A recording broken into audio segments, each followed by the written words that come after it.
સુરતના સારા દરવાજા પાસેથી પુઠ્ઠાના પાર્સલની આડમાં ટેમ્પોમાં લઈ જવાતો ઇંગ્લિશ દારૂ પીસીબી પોલીસે ઝડપી પાડી 8.64 લાખનો મુદ્દામાલ બેની ધરપકડ કરી બેને વોન્ટેડ જાહેર કર્યા હતા। સુરતમાં ટેમ્પોમાં પુઠ્ઠાના પાર્સલોની આડમાં ઇંગ્લિશ દારૂનો જથ્થો લઈ આવતા બે ખેપિયાઓને સુરત શહેર પીસીબી પોલીસે સારા દરવાજા સરદાર માર્કેટ પાસેથી ઝડપી પાડી ટેમ્પોને સલાબતપુરાના ગોડાઉનમાંથી સંતાડી લાખોનો ઇંગ્લિશ દારૂનો જથ્થો મળી કુલ 11.84 લાખનો મુદ્દામાલ કબજે કર્યો હતો। જ્યારે પોલીસે આ ગુનામાં બેને વોન્ટેડ જાહેર કર્યા હતા।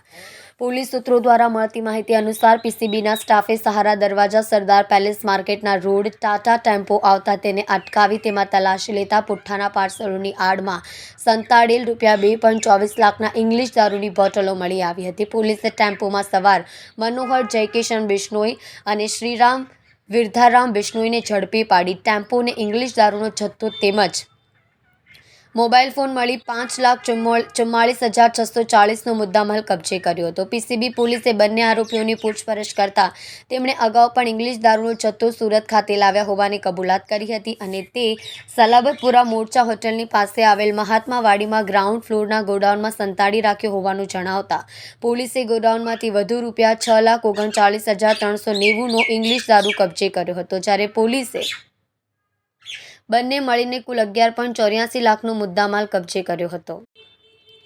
પોલીસે પકડાયેલ બંને આરોપીઓ વિરુદ્ધ ગુનો દાખલ કરી વધુ આગળની તપાસ હાથ ધરી છે। જ્યારે ટેમ્પોમાંથી ફરાર થઈ જનાર કંવરલાલ શંભુ રબારી અને અન્ય એક શખ્સને વોન્ટેડ જાહેર કર્યા છે।